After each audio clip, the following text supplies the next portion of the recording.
बिस्मिल्लाहिर्रहमानिर्रहीम। अस्सलाम वालेकुम। बाबर अमान। गुज़श्ता रोज़ आपने मेरी मुख्तसर गुफ्तगू सुनी होगी। डकी भाई गिरफ्तार हो गया। एक वावेला है, एक तूफान मचा है, जिधर देखो डकी भाई डिस्कस हो रहा है।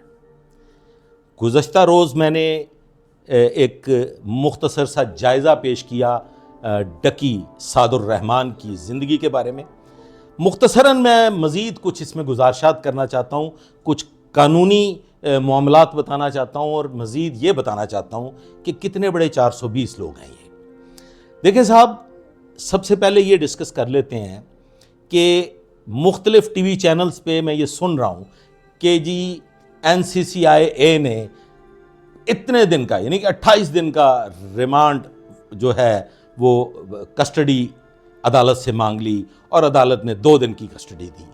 फिर वो कहते हैं जी इतने दिन की कस्टडी मांग ली और अदालत में बहस मुबासे के बाद 4 दिन की कस्टडी मिली। देखें साहब, बात यह है कि हर लॉ इन्फोर्समेंट एजेंसी के पास कानून के मुताबिक जो आपका फिजिकल रिमांड होता है, फिजिकल रिमांड के हवाले से उसकी कुछ मुद्दत मुकर्रर होती है। जैसे अमूमी तौर पे 14 दिन का फिजिकल रिमांड होता है। इसी तरह से NCCIA के पास चंद एक दफात ऐसी हैं जिसमें 30 डेज का रिमांड होता है। मैजिस्ट्रेट जो है ये उसकी डिस्क्रिशन है कि वो कितने दिन का रिमांड वापसी जिस्म पुलिस को या NCCIA को कस्टडी देगा। तो NCCIA ने अपने फर्स्ट रिमांड में 30 डेज का रिमांड जो है वो मैजिस्ट्रेट से सीक किया और रिजल्टेंटली उनका 2 डेज का रिमांड मिल गया।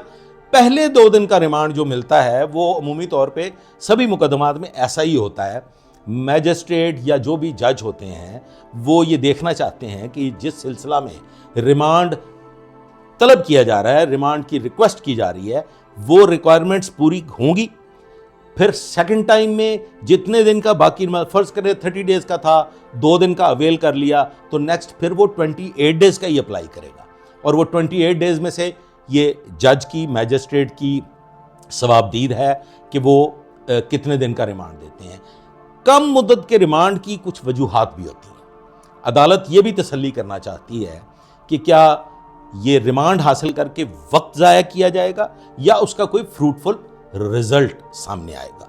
सो फाइनली डकी का पहले 2 दिन का रिमांड हुआ और उसके बाद अब 4 दिन का रिमांड लिया गया है NCCIA की जानिब से।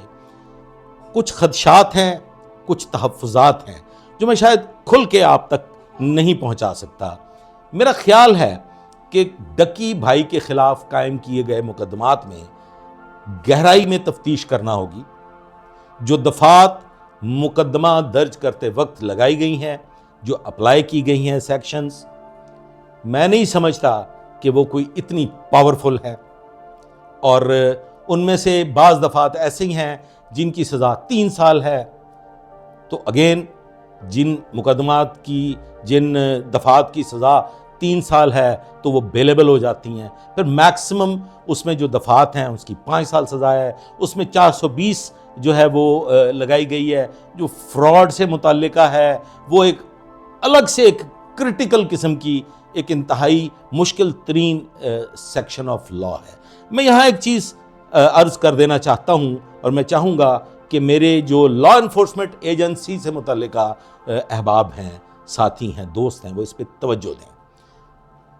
जब कोई मुकदमा दर्ज किया जाता है, आपके पास किसी भी चीज़ की इत्तला मिलती है और पुलिस आज खुद एज कंप्लेनेंट मुकदमा दर्ज करती है तो उसमें ज़रूरत इस बात की है कि देखा जाए कि इस पे सेक्शन ऑफ लॉ कौन सा अट्रैक्ट कर रहा है।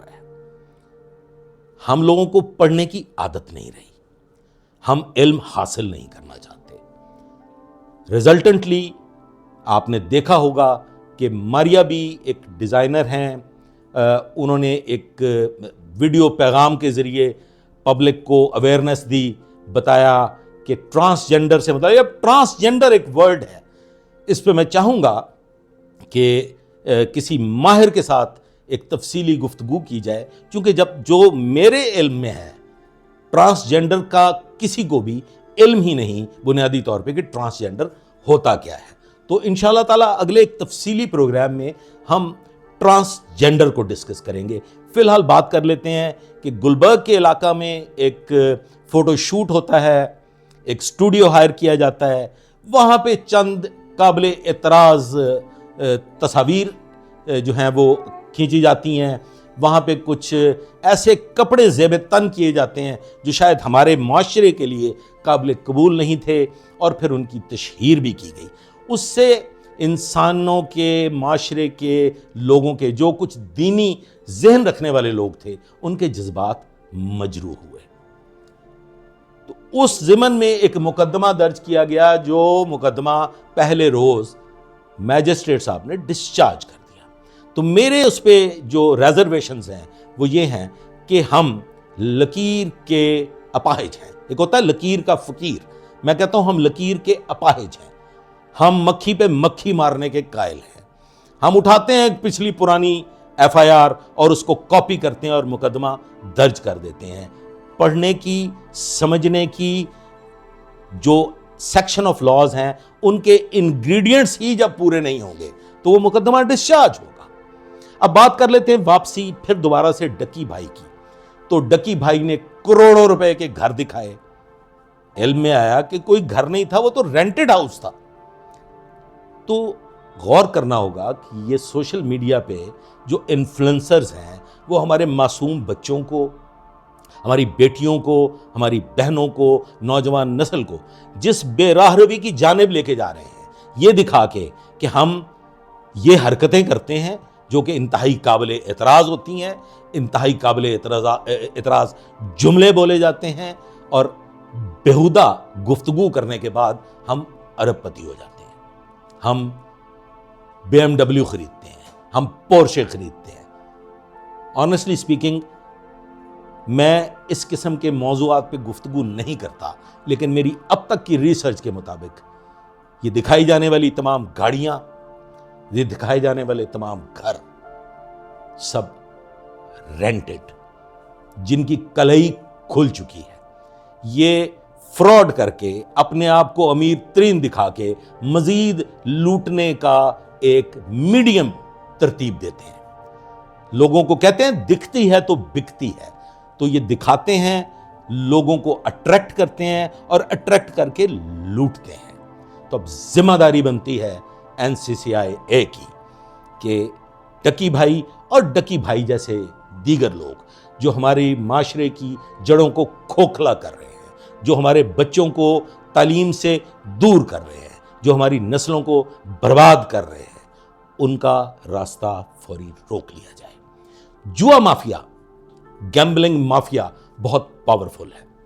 میں نہیں سمجھتا کہ اگر لا انفورسمنٹ ایجنسیز سیریسلی یہ فیصلہ کر لیں کہ ملک میں جوا نہیں ہوگا, تو سوری ٹو سے میں اپنے رائٹ لیفٹ, اپنے گرد و نواح میں ایسے بے شمار جوئے کے مراکز دیکھ رہا ہوں جن پہ ہرگز توجہ نہیں دی جاتی.